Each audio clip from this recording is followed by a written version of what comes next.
সুপ্রিয় সম্মানিত সুধী দর্শক মণ্ডলী, নিয়ে চলে এলাম দেশের ৮ বিভাগ সহ ৬৪ জেলা, অন্যদিকে ভারতের পশ্চিমবঙ্গ, আসাম ও ত্রিপুরার আবহাওয়ার সর্বশেষ পূর্বাভাস নিয়ে। কেমন থাকবে ২৫শে অক্টোবর রোজ শনিবার সকাল থেকে সন্ধে পর্যন্ত সারা দেশের আবহাওয়ার পরিস্থিতি, অন্যদিকে পশ্চিমবঙ্গ সহ আসাম এবং ত্রিপুরার আবহাওয়ার পরিস্থিতি রইল আপডেট।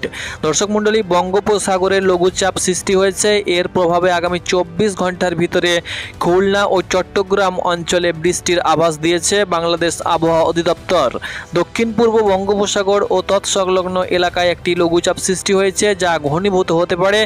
এর ফলে বিভিন্ন অঞ্চলে হালকা থেকে বিক্ষিপ্ত বৃষ্টি হওয়ার সম্ভাবনা রয়েছে। প্রথম দিনে অর্থাৎ আজকে ২৪ তারিখের মধ্যে চট্টগ্রাম বিভাগের কিছু কিছু অঞ্চলে বজ্রসহ হালকা মাঝারি বিক্ষিপ্ত বৃষ্টি হওয়ার সম্ভাবনা রয়েছে। শনিবার সকাল থেকে আবহাওয়া শুষ্ক থাকতে পারে, সেই সঙ্গে সঙ্গে খুলনা ও চট্টগ্রাম বিভাগের দু এক জায়গায় হালকা থেকে মাঝারি বৃষ্টিপাত হতে পারে। তবে পশ্চিমবঙ্গ সহ আসাম এবং ত্রিপুরার আবহাওয়ার পরিস্থিতি কি থাকবে, লঘুচাপের অবস্থান কোথায় রয়েছে এবং কোথায় লঘুচাপ আছড়ে পড়তে পারে, সেই সঙ্গে সঙ্গে বিভিন্ন ওয়েদার টিম কি বলছে সেটি কিন্তু আপনাদেরকে বিস্তারিত আলোচনা করে দেব, এবং কোথায় কোথায় বৃষ্টি হওয়ার সম্ভাবনা রয়েছে, কখন বৃষ্টি হতে পারে সেটিও কিন্তু বলে দেব। তো আপনি দেশ বিদেশে যেখান থেকে ভিডিওটি দেখছেন, অবশ্যই আপনি ভিডিওটি না টেনে শেষ পর্যন্ত দেখুন, এবং প্রতিনিয়ত আবহাওয়ার সর্বশেষ পূর্বাভাস পেতে অবশ্যই এই চ্যানেলটাকে ফলো করুন। তো শুনলেন শিরোনাম, এবার চলুন বিস্তারিত। সম্মানিত সুধী দর্শক মণ্ডলী, আপনারা অনস্ক্রিন দেখতে পাচ্ছেন বঙ্গোপসাগরে যে লঘুচাপ ছিল সেটি কিন্তু অতি শক্তি সঞ্চয় করে ঘূর্ণিঝড় মন্থাই রূপ নিয়েছে। এটি কোথায় আছড়ে পড়বে সেটি তো আপনাদেরকে বলে দেব। এই ঘূর্ণিঝড় বা এই লঘুচাপের প্রভাবে আগামী কয়েকদিন পশ্চিমবঙ্গ সহ বাংলাদেশের ওপরে বৃষ্টির সম্ভাবনা রয়েছে। তবে বৃষ্টি বলয় যেটা আছড়ে পড়বে, অর্থাৎ যে বৃষ্টি বলয় আসার সম্ভাবনা রয়েছে, আপনাদেরকে আগেই বলেছিলাম সেই বৃষ্টি বলয় কবে নাগাদ আছড়ে পড়তে পারে সেটিও কিন্তু আপনাদেরকে বলে দেব।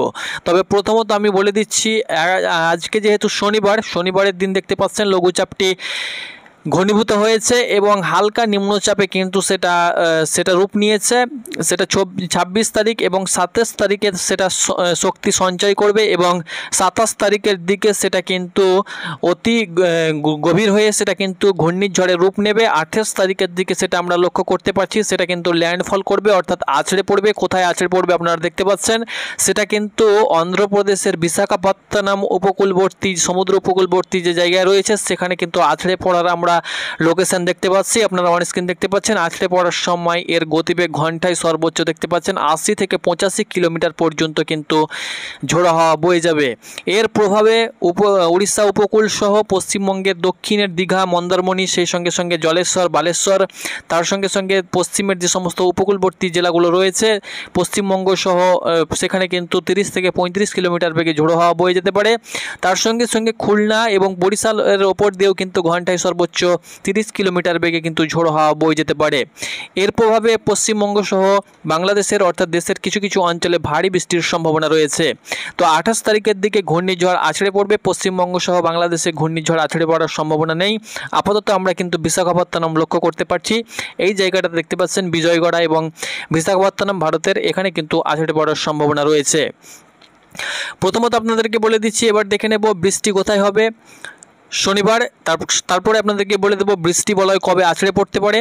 শনিবার সকাল থেকে সন্ধ্যে পর্যন্ত কোথায় কোথায় বৃষ্টি হতে পারে আপনাদেরকে বলে দিচ্ছি এক নজরে।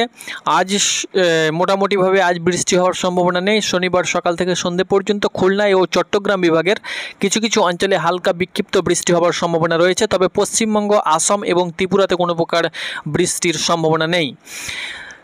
শনিবার দেখতে পাচ্ছি আমরা দুপুরের দিকে চট্টগ্রাম বিভাগের এই যে জায়গাগুলো রয়েছে চিটাগাং সাইডে, এই জায়গাতে কয়েকদিন ব্যাপী হালকা মাঝারি গুড়ি গুড়ি বৃষ্টিপাত হচ্ছে, এবং বৃষ্টিপাত কিন্তু অব্যাহত থাকবে শনিবার, রবিবার, সোমবার পর্যন্ত আগামী কয়েকদিন। এবং খুলনা বিভাগের একদম দক্ষিণে লালমোহন, তার সঙ্গে সঙ্গে মিরাজগঞ্জ, মাথাবাড়িয়া, তার সঙ্গে সঙ্গে পাথরঘাটা, সেই সঙ্গে সঙ্গে কালাপাড়া, তার সঙ্গে সঙ্গে এদিকে দেখতে পাচ্ছেন আপনাদেরকে বলে দিচ্ছি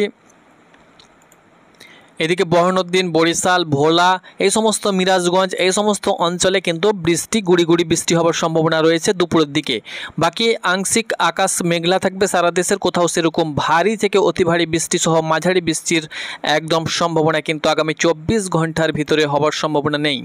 এবার আপনাদেরকে বলে দিচ্ছি যে বৃষ্টি বলায় আছড়ে পড়তে পারে বা কবে নাগাদ বৃষ্টি বলায় আসছে সেটা আপনাদেরকে বলে দিচ্ছি। দেখতে পাচ্ছেন 1 তারিখ থেকে অর্থাৎ 30 তারিখ থেকে 2 তারিখ পর্যন্ত, 29 তারিখ থেকে 28 তারিখ থেকে বলে দিচ্ছি, 28 তারিখ, 29 তারিখ, 30 তারিখ, 31 তারিখ এবং 1 তারিখ, 2 তারিখ পশ্চিমবঙ্গ সহ বাংলাদেশের প্রত্যেকটি জেলাতে ভারী থেকে অতি ভারী বৃষ্টির সম্ভাবনা রয়েছে। আপনাদেরকে আরও একবার বলে দিচ্ছি, 28, 29, 30, 31, 1 এবং 2 তারিখ পর্যন্ত টানা 5 থেকে 6 দিন পশ্চিমবঙ্গের 23টি জেলা, এদিকে আসাম, ত্রিপুরা সহ দেশের 64টি জেলাতেই কিন্তু ভারী থেকে অতি ভারী বৃষ্টি হওয়ার সম্ভাবনা রয়েছে কিছু কিছু অঞ্চলে, এবং প্রায় সব জেলাতেই মাঝারি বৃষ্টির সম্ভাবনা রয়েছে। এবার দেখে নেব আমরা আকাশের পরিস্থিতি। এই মুহূর্তে আকাশে কোথায় কেমন মেঘ রয়েছে, মেঘমালা কোথায় কেমন তৈরি হচ্ছে। তো আপনারা দেখতে পাচ্ছেন সারা দেশের 8 বিভাগ সহ 64টি জেলার আকাশের পরিস্থিতি একদম সুন্দর রয়েছে, কোথাও সেরকম মেঘমালা আমরা লক্ষ্য করতে পারছি না। এদিকে পশ্চিমবঙ্গের 23টি জেলার আকাশ পরিষ্কার রয়েছে, আসাম, ত্রিপুরাতে কোথাও সেরকম মেঘ আমরা লক্ষ্য করতে পারছি না। এবং শনিবারও কিন্তু আকাশের পরিস্থিতি খুব সুন্দর থাকবে, কোনো জায়গায় বৃষ্টির সম্ভাবনা কিন্তু থাকছে না। তো এটি ছিল আবহাওয়ার পূর্বাভাস। ধন্যবাদ।